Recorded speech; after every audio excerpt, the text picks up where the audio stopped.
Eropa melehoi, pimpinan negara-negara ngundurin diri berjamaah. Perang Rusia dan Ukraina yang tak kunjung usai ternyata memberikan dampak yang begitu signifikan terhadap konstelasi politik dan ekonomi di benua biru Eropa. Eropa yang digadang-gadang sebagai benua paling kuat, paling maju dan bersatu, akhirnya ikut terguncang gelombang badai efek perang Rusia dan Ukraina. Ketidaksepahaman Eropa dengan Rusia membuat kedua belah pihak kini saling memberikan sanksi satu sama lain. Eropa memberikan sanksi ekonomi dan perbankan kepada Rusia, dan Rusia memberikan sanksi energi dan kedirgantaraan kepada Eropa. Namun anomali aneh pun justru terjadi. Eropa yang kuat dalam banyak hal akhirnya harus menderita krisis energi dan inflasi yang menggila, karena ternyata sanksi energi yang diberikan Rusia lah yang paling memberikan pukulan kuat bagi Eropa.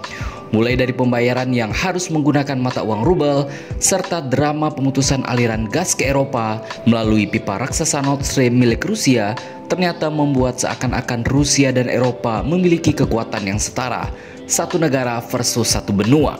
Karena gejolak ekonomi yang terus meluas dan makin parah di Eropa, membuat sejumlah pimpinan Eropa memilih mengundurkan diri alias resign berjamaah karena khawatir tidak mampu memperbaiki situasi yang terus memburuk ini.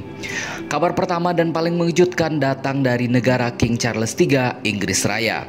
Perdana Menteri Inggris Liz Truss mengundurkan diri pada hari Kamis 20 Oktober 2022, hanya 6 minggu setelah menjabat menggantikan PM Boris Johnson yang juga mengundurkan diri sebelumnya. Pengumuman PM Inggris Liz Truss mundur terjadi setelah Menteri Keuangan terbarunya, Jeremy Hunt, membatalkan hampir semua agenda ekonomi yang dia usulkan. Langkah Hunt seharusnya menjadi dorongan untuk pertumbuhan, tetapi di sisi lain, kebijakan itu menjadi deklarasi kegagalan politik Truss. Pada awal bulan ini, pada konferensi Partai Konservatif di Birmingham, Truss masih berusaha menggalang dukungan partai untuk pendekatan kontroversialnya dalam meningkatkan ekonomi Inggris. Saya memiliki 3 prioritas untuk ekonomi Inggris: pertumbuhan, pertumbuhan, dan pertumbuhan, begitu ujar Truss. Pemilihan Truss awalnya diharapkan menghadirkan perubahan dari era penuh gejolak mantan Perdana Menteri Boris Johnson, akan tetapi Truss justru menghadirkan kekacauan baru yang terurai dengan kecepatan yang hampir belum pernah terjadi sebelumnya dalam sejarah Inggris. Begitu kata Nicholas Allen, profesor politik di Royal Holloway, University of London, kepada Al Jazeera. Tidak ada posisi Perdana Menteri baru yang terguling begitu cepat dalam jabatan Perdana Menteri mereka atau begitu dahsyat seperti yang dialami oleh Truss selama beberapa minggu terakhir ini. Wanita berusia 47 tahun itu yang masuk parlemen pada tahun 2010 mendapati dirinya berada di posisi kabinet pertama pada tahun 2014 sebagai Menteri Luar Negeri untuk urusan lingkungan, pangan, dan pedesaan di bawah mantan Perdana Menteri David Cameron. Sejak itu, dia menjabat di bawah PM Theresa May dan PM Boris Johnson di berbagai posisi. Pada tahun 2021, dia diberi peran utama sebagai Menteri Luar Negeri. Setelah pengumuman Johnson untuk mundur, dia mengikuti kontes kepemimpinan dan memenangkan perlombaan PM Inggris dengan capaian 57,4% suara melawan Rishi Sunak yang memperoleh 42,6%. Dia menjanjikan pemotongan pajak radikal dan pengeluaran tinggi untuk mengekang harga energi, versi ekonominya yang didorong dari segi penawaran. Rencana Truss sedikit banyak meniru langkah yang diambil oleh panutannya, yakni mantan Perdana Menteri Inggris Margaret Thatcher dan mantan Presiden Amerika Serikat Ronald Reagan pada era 1980-an yang telah berhasil menerapkan pajak yang lebih rendah, terutama untuk orang kaya dan untuk mendorong investasi. Truss pun meyakini pajak yang lebih rendah menguntungkan kelompok pendapatan yang lebih rendah, sehingga menghasilkan pertumbuhan ekonomi yang substansial. Namun tampaknya keadaan yang sangat berbeda terjadi di Inggris saat ini. Kepanikan pasar-pasar keuangan bereaksi dengan kaget dan tidak percaya ketika Menteri Keuangan saat itu, Kwasi Kwarteng, mempresentasikan rencana Truss dalam apa yang disebut sebagai anggaran mini beberapa minggu yang lalu. Nilai pound sterling pun merosot sementara imbal hasil obligasi pemerintah Inggris meroket. Bank of England melakukan intervensi dengan pembelian obligasi untuk meyakinkan investor. Selain itu, kenaikan suku bunga pinjaman rumah memperburuk krisis biaya hidup yang saat ini sudah menjangkiti banyak orang di Inggris. Menurut Allen, kehebohan di sekitar anggarannya dan anggaran kecil saat itu didorong oleh 3 faktor. Pertama, rencananya dilihat hanya sebagai kenekatan belaka soal hal yang diusulkan. Kedua, penipuan seputar pemotongan termasuk pemecatan sekretaris tetap Departemen Keuangan Tom Scholar tanpa adanya penetapan biaya. Dan yang ketiga, keputusan untuk menyebutnya sebagai anggaran mini untuk menghindari pengawasan kantor tanggung jawab anggaran. Ketika Bank of England mengumumkan akan menghentikan pembelian obligasinya, Truss merasa terdorong untuk bertindak. Dia memecat Kwarteng pada hari Jumat 14 Oktober 2022 yang lalu sebelum mengumumkan perubahan drastis rencana untuk tidak menaikkan pajak perusahaan, sebuah pendekatan yang sebelumnya dia sebut sebagai anti pertumbuhan. Kehilangan kredibilitas kebijakan Truss yang maju mundur selanjutnya dinilai menghancurkan kredibilitasnya. Pada Senin 17 Oktober 2022, Han membalikkan apa yang tersisa dari rencana awal Truss. Di bawah rencana Han, sebagian besar pemotongan pajak Truss senilai 45 miliar pound sterling dan skema subsidi energi 2 tahun untuk rumah tangga dan bisnis yang diperkirakan menelan biaya lebih dari 100 miliar pound sekarang akan dibatasi pada April. Pengumuman Han pada hari Senin 17 Oktober 2022 adalah tanda bahwa Perdana Menteri melakukan kesalahan besar dan terpaksa membatalkan semua yang diumumkan beberapa minggu yang lalu, termasuk jaminan harga energi, sesuatu yang mendominasi kampanyenya di awal yang lalu. Begitu kata Louis Thompson, dosen senior politik di Universitas Manchester. Pembalikan arah kebijakan yang diumumkan pada hari Senin yang lalu memberikan kesan bahwa Perdana Menteri dipimpin oleh kanselirnya.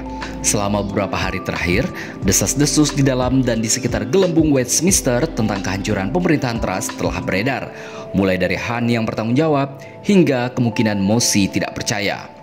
Masa jabatannya tidak hanya merugikan negara, reputasinya pun juga sangat rusak. Sampai 6 minggu yang lalu, Liz Truss memiliki reputasi yang cukup solid sebagai anggota parlemen dan pasangan yang aman di pemerintahan. Sebagai Perdana Menteri, dia tidak melakukan apapun untuk menstabilkan kapal dan membuat partai konservatif terlihat lebih goyah dan lebih tidak terhubung dengan publik daripada di bawah Boris Johnson. Masih di waktu yang berdekatan, Menteri Dalam Negeri Inggris Suella Braverman mengundurkan diri pada hari Rabu 19 Oktober 2022. Pengunduran diri Braverman dikarenakan dia salah mengirimkan email resmi melalui akun email pribadinya kepada kolega parlemen yang terpercaya. Kondisi pemerintahan sayap kanan yang dipimpin oleh Truss sedang tidak stabil. Bahkan sebelum mundur, Braverman mengatakan bahwa Truss telah melanggar janji politiknya. Berpura-pura bahwa kita tidak membuat kesalahan, melanjutkan pekerjaan seolah-olah tidak ada orang yang melihat kita melakukan kesalahan, dan berharap semuanya bakal baik-baik saja secara ajaib, itu bukanlah politik yang serius. Begitu tulis Braverman, politikus perempuan keturunan India itu.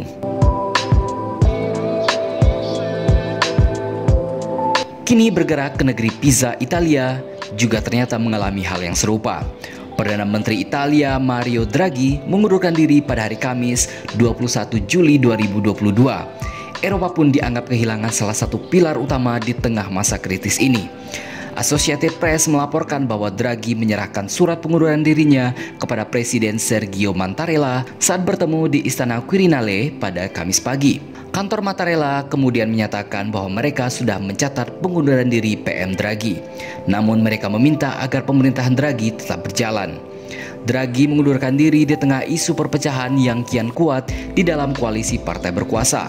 Pada 14 Juli yang lalu, Draghi sebenarnya sudah sempat mengajukan pengunduran diri karena merasa sudah tak mendapat dukungan dari anggota parlemen yang dulu mengusungnya. Saat itu, ia mengatakan bahwa pemerintahan yang dulu terbentuk atas kesepakatan koalisi sudah tidak ada lagi. Komitmen yang mereka bangun juga sudah hilang. Namun, pada saat itu Mattarella masih menolak pengunduran diri Draghi. Dia ingin Draghi berbicara di hadapan parlemen untuk menjelaskan lebih jauh soal krisis politik yang dihadapi. Presiden Republik tak menerima pengunduran diri dan meminta Perdana Menteri hadir di hadapan parlemen untuk melakukan komunikasi. Demikian pernyataan resmi kepresidenan Italia yang dikutip oleh CNN. Draghi menjadi Perdana Menteri Italia sejak tahun 2021 yang lalu di tengah lonjakan kasus COVID-19 yang menerjang negara ini. Ia pun dianggap menerapkan kebijakan yang tepat dalam menangani pandemi corona. Namun belakangan, Draghi diterpa rentetan masalah, mulai dari inflasi akibat perang Rusia dan Ukraina hingga komitmen untuk menjalankan program pemulihan pandemi yang memakai dana Uni Eropa. Pengunduran diri Draghi ini dianggap dapat menyebabkan Eropa tambah tidak stabil di tengah berbagai ketidakpastian di kawasan itu belakangan ini. Menteri Urusan Eropa Prancis, Laurence Bonnet, pun menyayangkan pengunduran diri Draghi. Menurutnya, Eropa akan kehilangan salah satu pilarnya di tengah ketidakpastian ini. Italia akan memasuki periode yang lebih tidak stabil dari sebelumnya. Saya ingin mengenang Mario Draghi sebagai negarawan yang luar biasa yang merupakan rekan Prancis. Tuturnya dilansir oleh AFP. Dari berita tersebut di atas, akankah negara-negara Eropa lainnya menyusul Inggris dan Italia? Bagaimana menurut pendapat Anda?